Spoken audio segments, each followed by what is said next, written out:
ጤና ይስጥልን የተከበራችሁ ተመልካቾቻችን እንደምን ቆያችሁ? ከጌዲዮ ቴሌቪዥን ዜና ሰባታችንን ይዘንላችሁ ቀርበናል። ከዜናዎቹ ጋር ይሳቅ አበበ ነኝ። አብራችሁን ቆዩ። በቅድሚያም አርዕስተ ዜና። የተራቆቱ መሬቶችን በደን መሸፈን የአየር ንብረት መዛባትንና የአፈር መሸራሸርን ለመከላከል አይነተኛ መፍትሄ ነው ተባለ። መሰረታዊ የጤና አገልግሎት ተደራሽነትን ለማስፋፋት በትኩረት እየሰራ መሆኑን የገደብ ወረዳ አስተዳደር ገለጸ።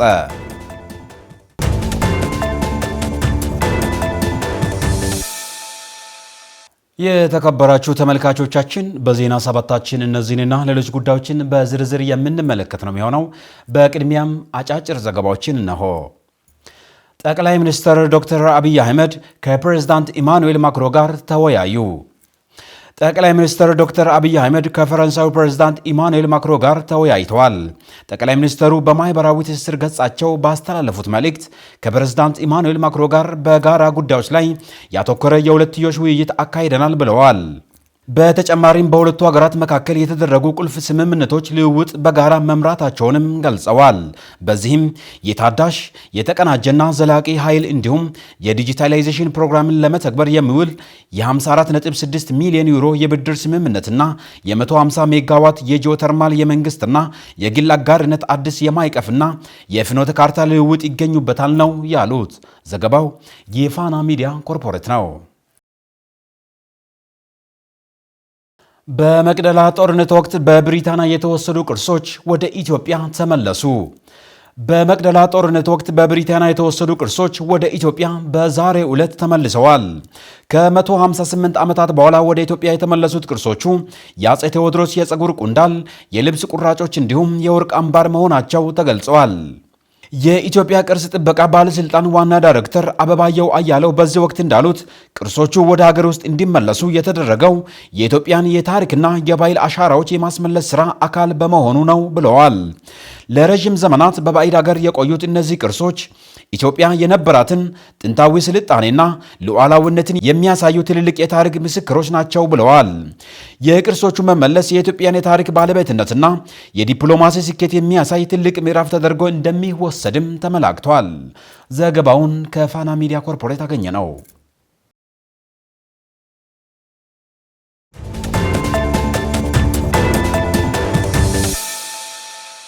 በኢትዮጵያ የሚገኘው የቴሜድ ጽሕፈት ቤት ዋና ግብ የኢትዮጵያ መንግስትን ስትራቴጂ መደገፍ ነው ሲሉ የድርጅቱ ዋና ጸሐፊ አንቶኒዮ ጉተሬስ ተናገሩ። አብነት አበበ። የተባበሩት መንግስታት ዋና ጸሐፊ አንቶኒዮ ጉቴሬዝ በኢትዮጵያ የሚገኘው የተመድ ጽሕፈት ቤት ዋና ግብ የኢትዮጵያን ሕዝብ ማገልገልና የኢትዮጵያ መንግስትን ስትራቴጂ መደገፍ መሆኑን አስታውቀዋል። ዋና ጸሐፊው ኢትዮጵያ የተመድን 80ኛ ዓመት የምስረታ በዓልን ምክንያት በማድረግ ልዩ የቴምብር ስብስብ ይፋ ባደረገችበት መርሃ ግብር ባደረጉት ንግግር ኢትዮጵያና የአፍሪካ ሀገራት በዓለም አቀፍ ተቋማት ውስጥ ተገቢ የሆነ ውክልና እንዲኖራቸው በሚደረጉት ጥረት ከጎናቸው እንደሚቆሙ ገልጸዋል። በተለይም የተባበሩት መንግስታት ድርጅት የጸጥታው ምክር ቤት ዛሬ ያለንበትን ዓለም እንዲያንጸባርቅና በአፍሪካ ላይ የደረሰውን ታሪካዊ በደል ለማረም በምክር ቤቱ የአፍሪካ ቋሚ ወንበር እንዲኖር ማድረግ ቅድሚያ ሊሰጠው የሚገባ ጉዳይ መሆኑን በድጋሚ አሳስበዋል። ኢትዮጵያ ከጥንት ጀምሮ አፍሪካን በመወከል ረገድ ያላትን ታሪካዊ ሚና የገለጹት ዋና ጸሐፊው ለተባበሩት መንግስታት ማሻሻያና ለአፍሪካ ቋሚ የጸጥታው ምክር ቤት ወንበር መኖር ተገቢና ትክክለኛ ጥያቄ እያቀረበች መሆኑን አስረድተዋል። አዳጊ ሀገራት በተለይም የአፍሪካ ሀገራት በዓለም አቀፍ የፋይናንስ ተቋማት ውስጥ ውሳኔ ሰጪ ሚና እንዲኖራቸው የሚደረገው ጥረት ተጠናክሮ እንደሚቀጥልም አንስተዋል። የአፍሪካ ሀገራት እያሳዩ ያሉት ከፍተኛ የመቋቋምና የኢኮኖሚ ስኬት በዓለም አቀፍ ተቋማት ውስጥ ተገቢውን ውክልና ለማግኘት ብቁ እንደሚያደርጋቸውም ገልጸዋል። ኢትዮጵያ ዛሬ ያስተዋወቀችው ልዩ ቴምብር ከ1945 ዓመተ ምህረት ወዲህ በዓለም አቀፍ ደረጃ የተከናወኑትን ታላላቅ ስራዎች ማለትም ግጭቶችን ከመከላከል እስከ ረሃብ መቅረፍ፣ የቅኝ ግዛት መጨረሻን ከማረጋገጥ እስከ ሰብአዊ መብቶችን ማስከበር ያሉትን እንድናስታውስ እንደሚጋብዝ ተናግረዋል። በዛሬው ፈታኝና ተለዋዋጭ ዓለም ውስጥ የተባበሩት መንግስታት የሰላም የፍትህና የብልጽግና ተስፋ እንደከዚህ በፊቱ አሁንም አስፈላጊና አጣዳፊ መሆኑን ያረጋገጡት ዋና ጸሐፊው ኢትዮጵያ በዚህ ዓለም አቀፍ የጋራ ጉዞ ውስጥ ግንባር ቀደም ሀገር እንደምትሆን እምነታቸውን ገልጸዋል። ዘገባው የኢትዮጵያ ብሮድካስቲንግ ኮርፖሬት ነው። በሀገር አቀፍ የሂሳብ ኦሎምፒያድ ውድድር ላይ የዲላ ዩኒቨርሲቲ የስቲም ማዕከል ተወካይ 5ኛ ደረጃን በመያዝ ለምስራቅ አፍሪካ ውድድር አለፈ።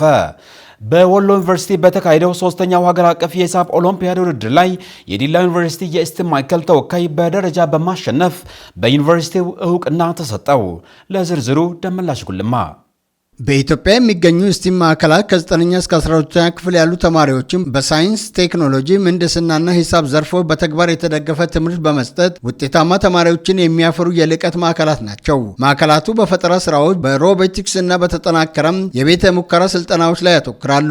በወሎ ዩኒቨርሲቲ የተካሄደው 3ኛ ሀገር አቀፍ የሂሳብ ኦሎምፒያድ ውድድር ላይ የዲላ ዩኒቨርሲቲ የስቲም ማዕከል ተወካይ ተማሪ ማስተዋል አስራት አመርቂ ውጤት በማስመዝገቡ ከዩኒቨርሲቲ እውቅና ተሰጥቶታል። እውቅናውን ከዲላ ዩኒቨርሲቲ ፕሬዝዳንት ዶክተር ኤልያስ አለሙ እንዲሁም ከጌዶ ዞን ዋና አስተዳዳሪና የዲላ ዩኒቨርሲቲ የቦርድ አባል ዶክተር ዝናቡ ወልዴ ተቀብሏል። የዲላ ዩኒቨርሲቲ ኢንዱስትሪ ጉድኝትና ቴክኖሎጂ ሽግግር ዳይሬክተር ዶክተር አዲሱ ፈረንጆ እንደገለጹት የዩኒቨርሲቲው ስቲም ማዕከል በጌዶ ዞንና በአካባቢው ለሚገኙ ተማሪዎች በሳይንስ፣ ቴክኖሎጂ፣ ኢንጂነሪንግ፣ ሂሳብና ፈጠራ ስራዎች ዙሪያ ተከታታይ ስልጠናዎችን እየሰጠና ተማሪዎችን እያገዘ መሆኑን ገልጸዋል። ማቴማቲክስ ኦሎምፒያድ በየአመቱ የሚካሄድ ነው። በሀገራችን ዘንድሮ ለሶስተኛ ጊዜ እየተከበረ ያለ የማቴማቲክስ ውድድር ነው። በጣም አውትስታንዲንግ የማቴማቲክስ አቅም ያላቸው ልጆች የሚወዳደሩበት ነው። በዚህ መሰረት በዚህ አመት በሀገር አቀፍ ደረጃ ወደ 30 ሺህ ተማሪዎች ተወዳድረዋል። ከዛ ውስጥ እኛ እንደ ዲላ ዩኒቨርሲቲ ስቲም ማዕከል ከጌዴኦ ዞን እና አካባቢው የሚገኙ ተማሪዎችን መርጠን በመጀመሪያው ዙር አንድ ዙር ካስፈተንን በኋላ አጠቃላይ ከ30 ሺህ ተማሪዎች ወደ 5000 ተማሪ ያለፉ የተሻለ ፐርፎርም ያደረጉትን በሁለተኛ ዙር እንፈትናለን ማለት ነው። ያንን ፈተና አልፈው በሀገር አቀፍ ደረጃ ለውድድር የበቃ አንድ ተማሪ ነው። ያ ተማሪ ያው ማስተዋል አስራት የሚባል ተማሪያችን ነው። ያንን ተማሪ ይዘን በወሎ ዩኒቨርሲቲ በአጠቃላይ ማጠቃለያ በተዘጋጀው 50 ተማሪዎች አውትስታንዲንግ የማቴማቲክስ እውቀት ያላቸው 50 ተማሪዎች መካከል 5ኛ በመውጣት ውድድሩን አጠናቋል። ዳይሬክተሩ አክለውም በወሎ ዩኒቨርሲቲ በተካሄደው 3ኛ ሀገር አቀፍ የሂሳብ ኦሎምፒያድ ውድድር ላይም የዲላ ዩኒቨርሲቲ ተወካይ ተማሪ ማስተዋል አስራት 5ኛ ደረጃ በመያዝ ለምስራቅ አፍሪካ የሂሳብ ኦሎምፒያድ ውድድር ማለፉን ገልጸው ለተማሪው መልካም እድል እንዲገጥመውም ተመኝተዋል። የስቲም ማዕከል እንግዲህ ያው በዩኒቨርሲቲያችን ውስጥ ያለ አንጋፋ ስቲም ማዕከል ነው። የስቲም ማዕከል ተማሪዎችን የሚያስገባበት የራሱ ጋይድላይን አለው። ከትምህርት ሚኒስቴር የተላለፈ መመሪያ አለ ጋይድላይን። ያ ጋይድላይን መሰረት አድርጎ ያንን ኮርሶች የሚሰጡት የዩኒቨርሲቲ መምህራኖች ናቸው። የኛ ዩኒቨርሲቲ መምህራኖች በዚህ ትምህርት አቅም ያላቸው እነሱም ተወዳድረው ተመርጠው ያንን ስልጠና ይሰጣሉ ማለት ነው። በክረምት ሲሆን 2 ወር ነው የሚቆዩት። ሁለቱንም ወር በተከታታይ ተቋም ውስጥ ገብተው እዚሁ እያደሩ ምግብ እየተመገቡ እንደ ማንኛውም ዩኒቨርሲቲ ተማሪ ድጋፍ እያገኙ ነው የሚማሩት ማለት ነው። ያንን እናደርግላቸዋለን። በዛ መሰረት ዩኒቨርሲቲያችን ሁሉም በሀገር አቀፍ ደረጃ በሚካሄዱ የሳይንስ ፌር ውድድር ይካሄዳል ሴፕቴምበር ላይ። በዚህ አመት በአንድ የፈጠራ ስራ 3ኛ ወጥተናል። የቴክኖሎጂ በተመለከተ በተሰራው የፈጠራ ስራ 3ኛ ወጥተናል። አምና በአጠቃላይ ውጤት 3ኛ ወጥተናል። ከዛም በፊት በአንድ የስራ ዘርፍ ደግሞ 1ኛ ወጥተን ነበር እና ስቲም ማዕከሉ በጣም የተሻለ ዌል ፈርኒሽድ የሆነ ኢኪፕ የሆነ በየጊዜው ማኔጅመንቱ አስፈላጊ ግብዓቶችን እያሟላለት ያለ ስለሆነ እዚህ የሚገቡ ተማሪዎች በጣም ተጠቃሚ ይሆናሉ። ለነዚህ አንዱ ምሳሌ ራሱ ማስተዋል አስራት ነው። የተማሪ ማስተዋል አስራት አባት እንደተናገሩ በቤተሰብ ደረጃ ለትምህርት ጥሩ አመለካከት እንዳላቸው ገልጸው ልጆቻቸውን ውጤታማ እንዲሆኑ አጋዥ መጻሕፍትን በመግዛትና ለጥናት ጊዜ እንዲኖራቸው እያደረጉ እንደሚያበረታቱም ተናግረዋል። ትምህርት ለሁሉም ነገር የጀርባ አጥንት ነው ብዬ ነው ማስበው። ይሄ ደግሞ ከኔ ብቻ የመጣ ሳይሆን አባቴ በትምህርት ላይ በጣም ትልቅ ተጽዕኖ አሳድሯል። ልጆች ጥሩ ውጤት ሲያመጡ እነሱን ያሞጋግሳቸው ነበር፣ ይሸልማቸው ነበር። እነዚያ ደግሞ የተጠየቀውን ጥያቄ ሳይመልሱ ሲቀር ኩርኩም ነው የሚሰጠው። ጥሩ ውጤት ላመጡ ሽልማት ነው የሚሰጠው።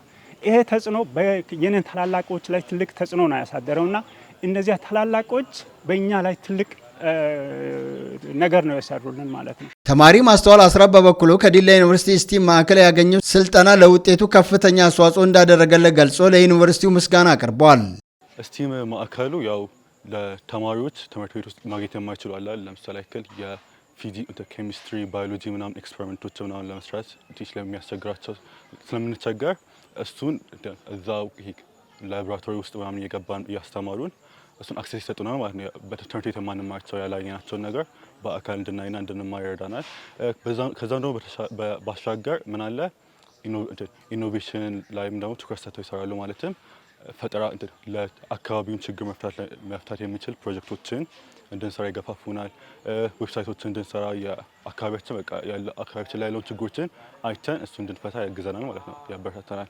ከዛ ወደ ማትስ ውድድር ደግሞ ስመጣ ማትስ ውድድር ያው እንደምናውቀው ማትስ ሁላችንም ይከብደናል። ግን ይሄኛው ለየት ባለ መልኩ እጅግ በጣም ኮምፒቲቲቭ የሆነ ወይም ደግሞ እጅግ በጣም ተወዳዳሪ የሆነና እጅግ በጣም ከበድ የሚሉ ጥያቄዎችን በቃ የተማሪዎችን አቅማቸውንና ታላንታቸውን ለማየት የሚዘጋጅ ፈተና ነው እና በየጊዜው የተለያዩ ዩኒቨርሲቲዎች ነበር ሆስት የሚያደርገው። ሁለተኛው ዙር እንደሚታወቀው ዲላ ውስጥ ነበር ሆስት የተደረገውና በዛ 8 ነበር የወጣሁት።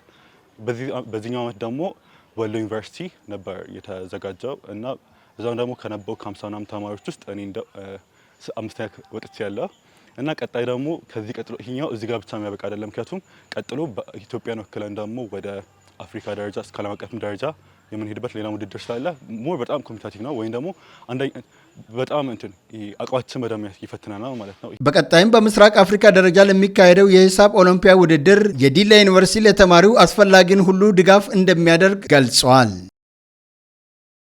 ማህበራዊነትና ሰብአዊነት አባቶች ጠብቆ ያቆዩልን የመልካምነት እሴቶች በመሆናቸው ለማስቀጠል ሁሉም ህብረተሰብ በጋራ ሊሰራ እንደሚገባ ተገለጸ። ሴኒያ መሐመድ ተጨማሪ አላት። የዲላ ከተማ ነዋሪ አቶ ኃይሌ ጅብቾ በአባቶች ተጠብቆ የቆየው ማህበራዊነት፣ መልካም ጉርብትናና የመተጋገዝ እሴት እየጠፋ መምጣቱን ተናግረው ለዚህም ዋነኛ ምክንያት የውጭውን ባህል በመከተል የኢትዮጵያዊነት እሴት የሆነውን መረዳዳትና አንድነት እንዲቀንስ አድርገዋል ብለዋል።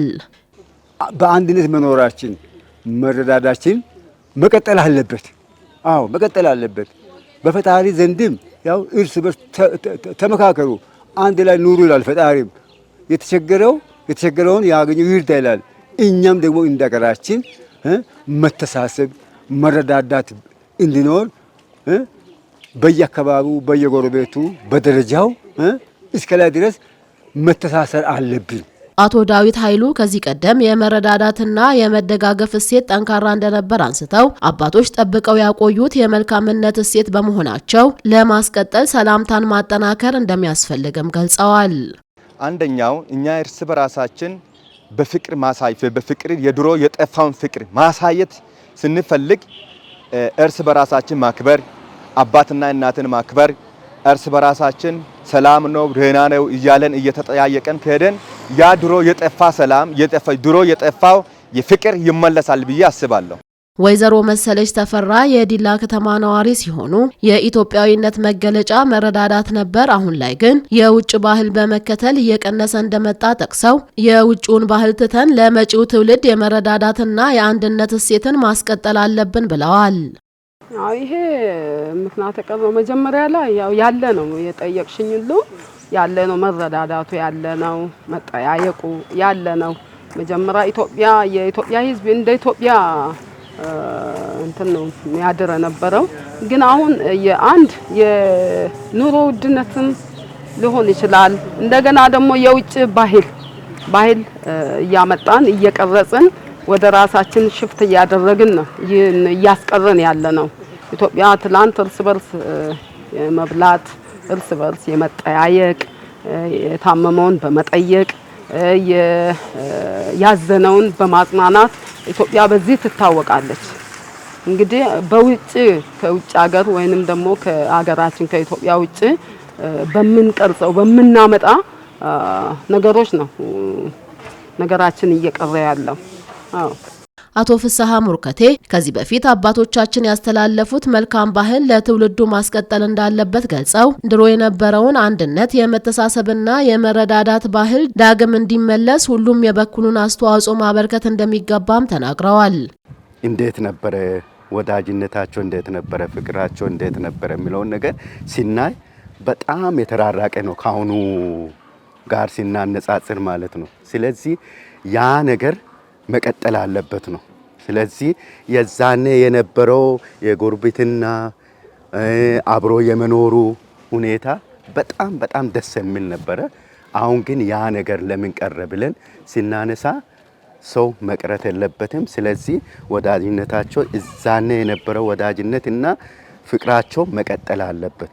አቶ ተመስገን ሽብሩ ከዚህ በፊት አብሮ መብላት መጠጣትና መተዛዘን ጠንካራ እንደነበር አውስተው አባቶችና እናቶች ያስተላለፉትን የመልካም ጉርብትና ባህልና እሴት ለትውልዱ ማስቀጠል እንደሚገባም ገልጸዋል። አብሮነት ስራ ለመስራት ሰው ተጋግዞ ሁሉንም ተሻሽሎ እንዲረዳ ወይ ሰው አጠገብ ያለው ሰው የተቸገረውን በመርዳት ምግብ ያጣውን ሰው ምግብ ለመስጠት እንደዛ ቢደረግ የተሻለ ነው። እንደኔ እኔ አሁን ሰው ሳንቲም ሲጠይቅ ሳልሰጥ አላልፍም። ለምን ቢኖረኝም ባይኖረኝም ሰጣለሁ። ለምን ድሮ ከአባቶቻችን የመጣ ውርስ ስለሆነ እንደዚህ ማገዛችን ባህልም ያሉ ስለሆነ እንደዛ ቢደረግ በዚህ ቢቀጥል አሁን እንደኔ ቢያገዙና እንደዛ ቢያደርጉ የተሻለ ነው ብዬ አስባለሁ። መሰረታዊ የጤና አገልግሎት ተደራሽነትን ለማስፋት በትኩረት እየሰራ መሆኑን የገደብ ወረዳ አስተዳደር ገለጸ። ወረዳው የኤደራ አካባቢ ነዋሪዎች ለረጅም ጊዜ ሲያነሱት የነበረውን የጤና ኬላ ግንባታ ጥያቄን የሚመልስ መሰረት ድንጋይ አስቀምጠዋል። ተጨማሪ አለን። መንግስት በያዘው አቅጣጫ መሰረት በገደብ ወረዳ በሽታን መከላከልና አክሞ ማዳን የሚለውን ፖሊሲ እውን ለማድረግና ማህበረሰቡ የጤናን አገልግሎት በሚገባ ማግኘት እንዲችል እየተሰራ መሆኑን የገደብ ወረዳ ዋና አስተዳዳሪ አቶ ሲሳይ ታደሰ ተናግረዋል። ዘርፈ ብዙ ስራዎችን እየሰራን እንዳለ መወሰድ አለበት። እንደ ገደብ ገልቻም ከዚህ ባሻገርም ሌሎች ጥያቄዎችም ሊኖሩ ይችላሉ። ነገር ግን መንግስት ወደ ህዝቡ ቀረብ ብሎ ሲያወያይ ሲቀርብ ቅቡልነትን ስንፈጥር ከዚህ በላይ ጥያቄዎች እየመለስን የምንሄድበት አግባብ ስለሆነ በተለይ የጤና ዘርፉ ደግሞ አሁን በተቀመጠው አቅጣጫ መሰረትን በአጭር ጊዜ አገልግሎት ሲውል እዛ አካባቢ ያሉ ማህበረሰቦች የጤና አገልግሎትን ሕክምና አገልግሎትንም ጭምር የማዋለድ አገልግሎትንም ጭምር የሚሰጥበት ደረጃ ላይ ደረጃውን የጠበቀ ጤና ኬላ ስለሆነ በዛ ደረጃ ላይ ሲያልቅ ዘርፈ ብዙ አገልግሎት ይሰጣል ብለን እንጠብቃለን። ለዚህም የሚገባውን ጤና ኬላ በ3 ወር ውስጥ ተጠናቆ ለአገልግሎት ክፍት እንደሚሆን የተናገሩት አስተዳዳሪው ከማህበረሰቡ የሚነሱ መሰረታዊ የልማት ፍላጎቶችን ለማሟላት ማህበረሰብና መንግስት በውይይት እየፈታ እንደሚሄድ ገልጸዋል። ብዙ አደራ ነው ያለበት። አንደኛ እየተሰራ ያለው ይሄ ተቋምም ለማህበረሰቡ ነው። ለማህበረሰቡ እንደመሆኑ መጠን ደግሞ ከምንም በላይ ሴት እናቶቻችን ልጆቻችን ወደዚህ ጤና ጣቢያ መጥቶ እንደሚታከሙ አሁን ላይ አስፈላጊ የሆኑትን አንዳንድ ነገሮችን በተለይ ድንጋይ ማቀበል ስራዎችንም አፈርም ቆፈር ከሆነ አፈር መቆፈር ስራዎችንም ብዙ ይገዛ የሚጠይቁ ነገሮች አሉ ማለት ነው። እነዚህ ይገዛ የሚፈልጉ ነገሮችን 1 2 3 እያሉ የማገዝ ስራዎች ትኩረት አድርጎ ከማህበረሰቡ ይጠበቃል። በወረዳው የኤደራ አካባቢ ነዋሪዎች ለረጅም ጊዜ ሲያነሱት የነበረውን የጤና ኬላ ጥያቄ የሚመልስ የግንባታ መሰረት ድንጋይ መቀመጡ ለአካባቢው ማህበረሰብ አይነተኛ ሚና እንዳለው የወረዳው ጤና ጽሕፈት ቤት ኃላፊ አቶ መላኩ ዮሴፍ ተናግረዋል። በህብረተሰብ ዘንድ የነበረውን የጤናን ችግር ለመፍታት ህጻናቶችና እናቶች በአንዳንድ ነገር በጤና አክሰስ ወይም ጤናን የሚያገኙበትን ቦታ ከማጣታቸው የተነሳ በርቀት ምክንያት ብዙ ዋጋ እየከፈሉ የነበሩበትን ችግር ለመፍታት ዛሬ ይሄ ተቋም እዚህ ተተክሏል። ይሄን ስናደርግ ደግሞ ህጻናቶች በተለያዩ ምክንያት ሲታከሙ ዙሪያው በጣም የተቋማቶች እጥረት ያለበት በመሆኑ ከዚህ እስከ ሀርሙፎ ድረስ ብዙ ከ10 ኪሎ ሜትር የማንሰውን አካባቢ እየሄዱ የነበረውን ችግር የመቅረፍ ስራ ለመስራት ዛሬ እዚህ ተገኝተን መስረታውን አካሂደናል። መሰረት ድንጋይ የተቀመጠው ጤና ኬላ ከ5000 በላይ የህብረተሰብ ክፍሎችን የጤና አገልግሎት ተጠቃሚ ማድረግ የሚያስችል መሆኑን በመግለጽ የአካባቢው ማህበረሰብ የበኩሉን ኃላፊነት እንዲወጣም አሳስበዋል። እስከ 5000 ህዝብ ሊያገለግል ይችላል ተብሎ ነው የሚታሰበው።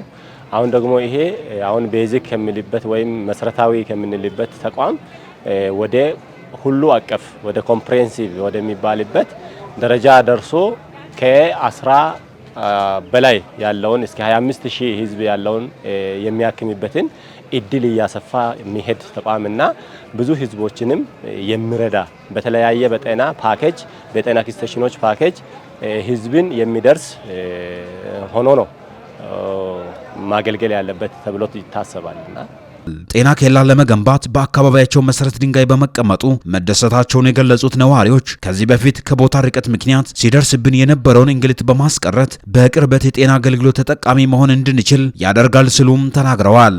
አንደኛው ከቦንሾ በሚባል ቦታ አለ። የኛ መንደር ትልቅ ነው። 22 ህዋስ አለን መንደር ማለት ነው። ስለዚህ ከሩቅ መጥቶ ከዚህ እስከ ሀርሙፋ ሄዶ የሞተር ብር እየተቸገረ ነበር። አሁን ቅርቡ በመምጣቱ በእግር መጥቶ በ5 ደቂቃ ውስጥ ደርሶ መታከሙ በጣም ትልቅ ፋይዳ አምጥቷል ብዬ ነው የምናስበው። ይሄ ደስታ ዛሬ የተሰማ ደስታ እዚህ ብቻ የሚያልቅ አይደለም። እንደውም ህዝቡ ሳይጀምሩ በፊት በደስታቸው ዛሬ እንደተዳኑ ነው ደስታቸው ሰማ። የኛ ወላድ እናቶች በጣም በከባድ ጭንቅ ከዚህ በቃሬዛ እየተሸከምን ሌላ ብዙ ቦታ ወደ ገደብ ወደ ገልቻ እየወሰድን ነበር። አሁን ይሄ ጭንቀት ችግር ነበርን በፊት። አሁን በጣም በደስተኞች ነን። ይሄ ህዝብ ሁሉ ይሄ እንዲህ አይነት ፕሮጀክት ተጀመረ ማለት ለኛ ደስተኞች ነን። እግዚአብሔርም ይመስገን። ይሄ ፕሮጀክት እየሰራ ድርጅቶችን ሁሉ እግዚአብሔር ስም የተባረከ ይሁን። እግዚአብሔርን እናመሰግናለን። የተጀመረው ግንባታ እንዲጠናቀቅም ሁሉም የማህበረሰብ ክፍል የበኩሉን ድጋፍ በማድረግ እንዲያግዝ ነዋሪዎቹ ጥሪ አቅርበዋል። የተራቆቱ መሬቶችን በደን በመሸፈን የአየር ንብረት መዛባትንና የአፈር መሸርሸርን ለመከላከል አይነተኛ መፍትሄ ነው ተባለ። በኮቾሬ ወረዳ ራኮ ቀበሌ ፍሎር የተሰኘው ግብረሰናይ ድርጅት የተራቆቱ መሬቶችን በደን በመሸፈን የአየር ንብረት መዛባትን ለመከላከል እየሰራ መሆኑን ገልጸዋል። በረከት ጅግሶ ያዘጋጀውን ዘገባ ሴኒያ መሐመድ እንደሚከተለው ታቀርበዋለች። በኮቾሬ ወረዳ ራኮ ቀበሌ በወረዳው ከፎለር የተሰኘ ግብረሰናይ ድርጅት ጋር በመተባበር ባደረገው የደን ተከላ ማስጀመሪያና የቡና ተከላ ማጠቃለያ ላይ የተራቆቱ መሬቶችን በደንብ መሸፈን የአየር ንብረት መዛባትን ለመከላከል መፍትሄ መሆኑንም ተገልጸዋል።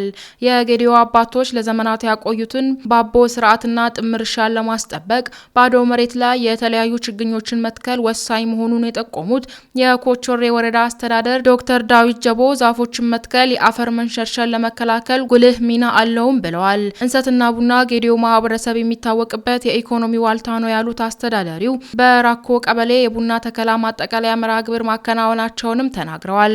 በበጀት ዓመቱ በ13 ክላስተር ወረዳ የቡና ተከላ ካሄድ መቆየቱን የተገለጸ ሲሆን ከዚህም ውስጥ 5 ክላስተር በፎለር ድርጅት ተከላ መከናወኑም ተናግረዋል።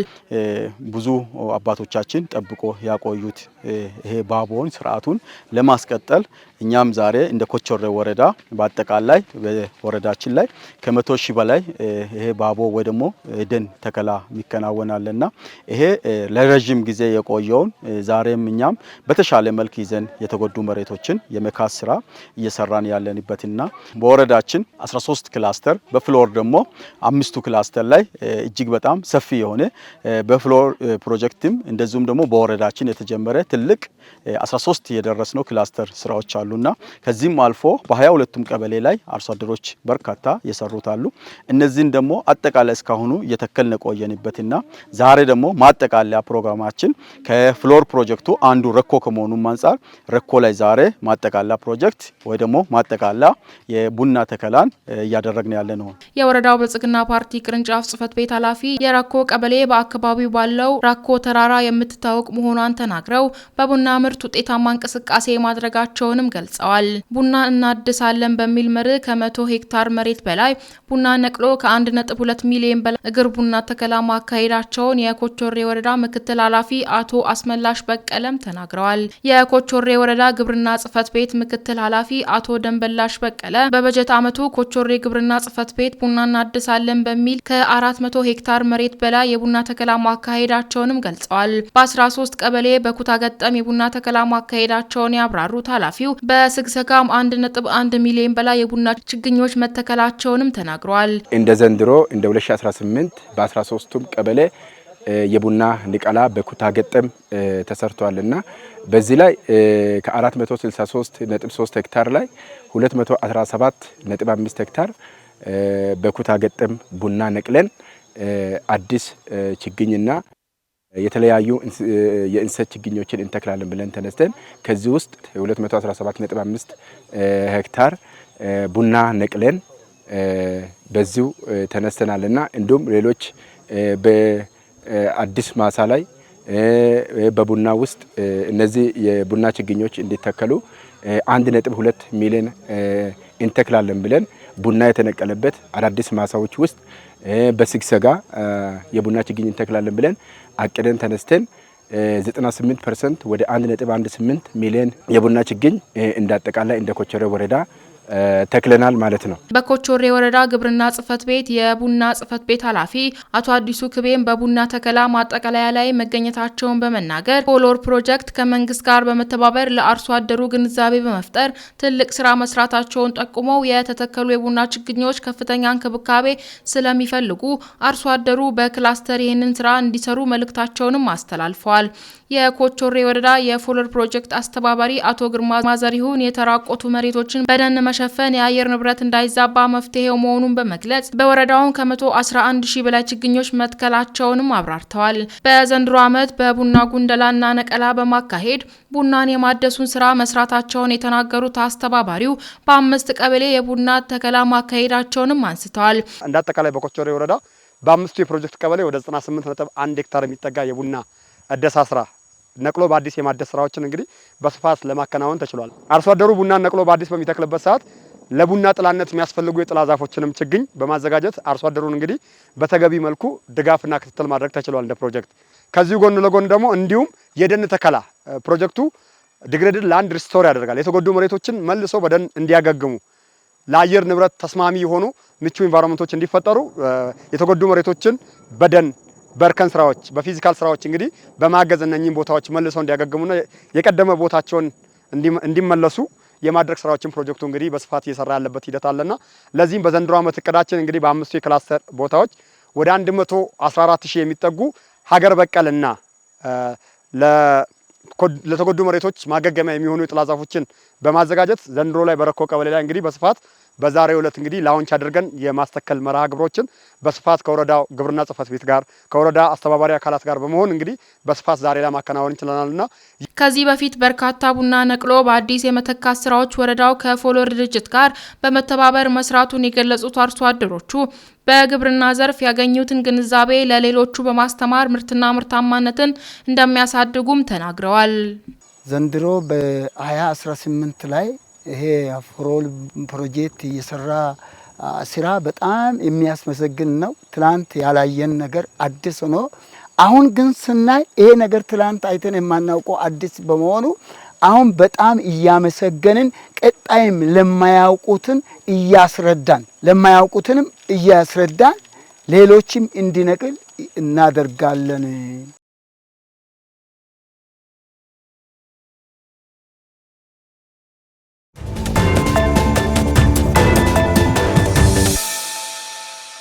ቻይና በታይዋን ጉዳይ ከአሜሪካ ጋር ወደ ግጭት ልትገባ ትችላለች አሉ ፕሬዝዳንት ሺ ጂንፒንግ። የቻይናው ፕሬዝዳንት ሺ ጂንፒንግ የታይዋን ጉዳይ በአግባቡ ካልተያዘ ከአሜሪካ ጋር ወደ ግጭት ልንገባ እንችላለን ብለዋል። ዳኛቸው ሳሙኤል ተጨማሪ አለው። የአሜሪካ ፕሬዝዳንት ዶናልድ ትራምፕ በቻይና ባደረጉት ይፋዊ ጉብኝት ከፕሬዝዳንት ሺ ጂንፒንግ ጋር ለ2 ሰዓታት የዘለቀ ውይይት አድርገዋል። ቻይና የሉዓላዊ ግዛት አካል ናት የምትላትን ታይዋን በሁለቱ መሪዎች በቀዳሚነት ከተወያዩባቸው ጉዳዮች መካከል አንዷ መሆኗ ተዘግቧል። ፕሬዝዳንት ሺ የታይዋን ጉዳይ በአግባቡ ካልተያዘም ሀገራቸው ከአሜሪካ ጋር ወደ ግጭት ልትገባ እንደምትችል አስጠንቅቀዋል። ዋሽንግተን ለደሴቲቱ አስተዳደር የምታደርገውን የጦር መሳሪያ ሽያጭ መጠን እንድትቀንስ ወይም እንድታዘገይ ጠይቀዋል። ፕሬዝዳንቱ ታይዋንን ከቻይና የመነጠል ሙከራ ከሰላም ጋር የማይታረቅ ነው ሲሉ ታይዋን በበኩሏ ይህ የቤጂንግ አቋም ለቀጠናው ሰላም ጠንቅ ነው ብላለች። ፕሬዝዳንት ትራምፕ በውይይቱ ላይ የታይዋን ጉዳይ ስለመነጋገራቸው ከጋዜጠኞች ለተነሳላቸው ጥያቄም ምላሽ ከመስጠት ተቆጥበዋል። ሁለቱ መሪዎች በመካከላቸው ምስራቅና በሩሲያ ዩክሬን ጦርነት እንዲሁም በኮሪያ ልሳነ ምድር ጉዳዮች ላይ መወያየታቸውን ነው የተገለጸው። ፕሬዝዳንት ሺ ጂንፒንግ የቤጂንግንና የዋሽንግተንን ግንኙነት አዲስ ምዕራፍ ላይ እንደሚገኝ ገልጸዋል። የአገሪቱ ስትራቴጂያዊ አጋርነት መጠናከሩን አንስተዋል። ፕሬዝዳንት ትራምፕ በበኩላቸው ማንኛውም አይነት ችግር ቢያጋጥም በአፋጣኝ መፍትሄ ለማበጀት ዝግጁ መሆናቸውን ገልጸዋል። በመጪው ጊዜ ለሀገራቱ መልካም እንደሚሆን ተናግረዋል።